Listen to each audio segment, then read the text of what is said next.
আজ আমি গ্যাস বাঁচিয়ে আলু পটল চিংড়ি মাছ রান্না করব। কিভাবে শেয়ার করলাম। গরম কড়াইতে সামান্য সর্ষের তেল দিয়ে আমি বেশ ছোট ছোট করে কেটে নিয়েছি পটলগুলো, সেগুলো দিয়ে দিলাম। দিয়ে ভেজে নেব। এই সময় আঁচটা মাঝারি রাখবো, আর ভাজার সময় হলুদ আর লবণ দিয়ে দেব। পটলটা ছোট করে কাটলে তাড়াতাড়ি নরম হয়ে যাবে। লবণ দিয়ে দিলাম। এবার ভালো করে ভেজে নিচ্ছি, আঁচটা মাঝারি রেখেছি। এবার ঢাকা দিয়ে দেব। মাঝারি আঁচ রেখেই ঢাকা দিয়ে দেব। তারপর ঢাকা খুললেই দেখো বেশ নরম হয়ে গেছে পটলগুলো। এবার তুলে রাখবো। এবার ওই কড়াইতেই সামান্য সর্ষের তেল দিয়ে আমি লবণ হলুদ মেখে চিংড়ি মাছগুলো রেখেছি, সেগুলো দিয়ে হালকা করে ভেজে নেব। চিংড়ি মাছ কিন্তু বেশি ভাজলে শক্ত হয়ে যায়। দেখো চিংড়ি মাছগুলো তুলে নিচ্ছি, আবার তেল দিয়ে দেব। আর আমি কিন্তু আলুগুলো প্রেসার কুকারে সিদ্ধ করে নিয়েছি, যাতে আমার গ্যাসটা কম খরচা হয়।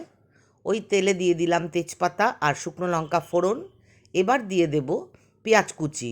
পেঁয়াজটাকে আমি বেশ কুচি কুচি করে নিয়েছি। এই পেঁয়াজটা কিন্তু আমি লাল করে ভাজবো না, একটু গোলাপি হয়ে যাওয়া পর্যন্ত ভাজবো। দেখো গোলাপি রং হলে সেদ্ধ করা আলুগুলো দিয়ে একটু ভেজে নেব। ভেজে নিয়ে আমি মশলা দেব। মশলার মধ্যে আমি দেব, প্রথমে দিলাম ধনে গুঁড়ো, তারপরে দেব জিরে গুঁড়ো। পরিমাণগুলো আমি সব লিখে দিলাম। একটু ভাজা ভাজা করে নেব। তারপর জল দিয়ে, সামান্য জল দিয়ে, এটাও আমি গরম জলই দিচ্ছি, কষিয়ে নেব। লাল লঙ্কার গুঁড়ো দিলাম, দিয়ে একটু কষিয়ে নেব।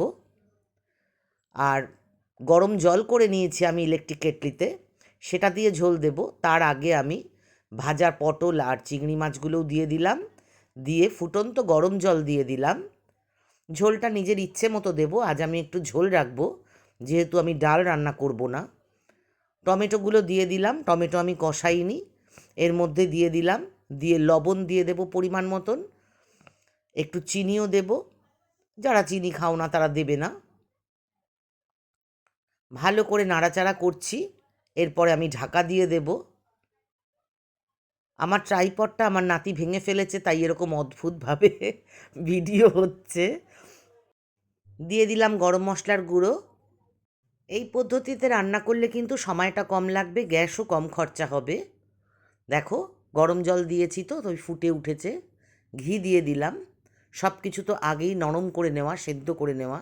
এবার গ্যাস বন্ধ করে কিছুক্ষণ ঢাকা দিয়ে রাখবো গ্যাসের ওপরে।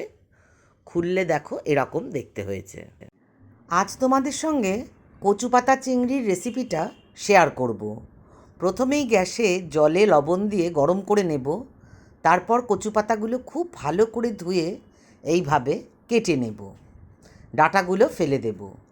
জল গরম হয়ে গেলে তাতে কচু পাতাগুলো দিয়ে অল্প সময়ের জন্য একটু ফুটিয়ে নেব। ফুটে গেলে আঁচ বন্ধ করে ঢাকা দিয়ে রেখে দেব। এখানে সর্ষে কাঁচা লঙ্কা লবণ দিয়ে বেটে নিয়েছি, সেটা কড়াইতে নিয়ে নেব। নিয়ে কচু পাতাটা একদম জল ঝরিয়ে তুলে নেব। একটু জল দিয়ে দেব। দিয়ে দেব লবণ, স্বাদ মতো লবণ, চিনি দেব। দিয়ে দেব হলুদের গুঁড়ো, দিয়ে দেব কাঁচা সর্ষের তেল। দিয়ে সব কিছু আমি ভালো করে মিশিয়ে নেব। আর একটু জল দিয়ে দিলাম। দিয়ে সব কিছু মিশিয়ে নিয়ে এবার আমি গ্যাসটা চালিয়ে দিয়ে ফুটতে বসিয়ে দেব আর ঢাকা দিয়ে দেব। ঢাকা খুলে এটা চেক করে নিতে হবে লবণ মিষ্টি সব ঠিক আছে কি না। যারা চিনি খাও না তারা চিনি স্কিপ করবে। আমি একটু এই রান্নাটায় মিষ্টি দিই, অল্প করে চিনি আর লবণ লাগতো দিয়ে দিলাম। দিয়ে আমি আবার ঢাকা দিয়ে কচু পাতা সেদ্ধ হওয়া অবধি ফুটিয়ে নেব। এইবার দেখে নেব কচু পাতাটা সেদ্ধ হয়েছে কিনা, চেক করে নেব। কচু পাতাটা সেদ্ধ হয়ে গেছে। এবার আমি চিংড়ি মাছটা ভালো করে বেছে ধুয়ে লবণ হলুদ মেখে রেখেছি, সেই চিংড়ি মাছটা, কুচো চিংড়ি এগুলো, কুচো চিংড়িটা দিয়ে দেব।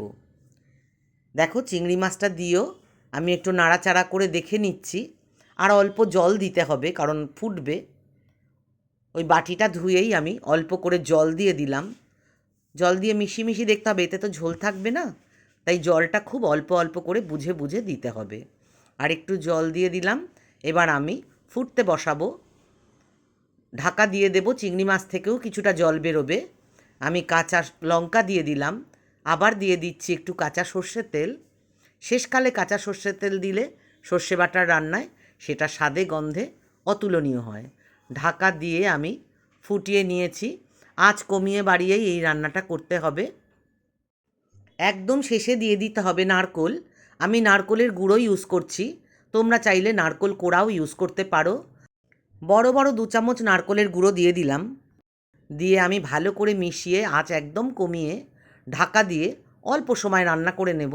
দেখো একদম শুকিয়ে তেল ছাড়া হয়ে গেছে। আমার কচুপাতা চিংড়িটা কিন্তু রেডি। গরম গরম ভাতে এর স্বাদ না খেলে তো বোঝা যাবে না, দুর্দান্ত লাগে। আমার বাড়িতে তো এটা সকলে ভীষণ পছন্দ করে। তোমরাও রান্না করে জানিও তোমাদের বাড়ির সকলে কেমন খেয়েছিল।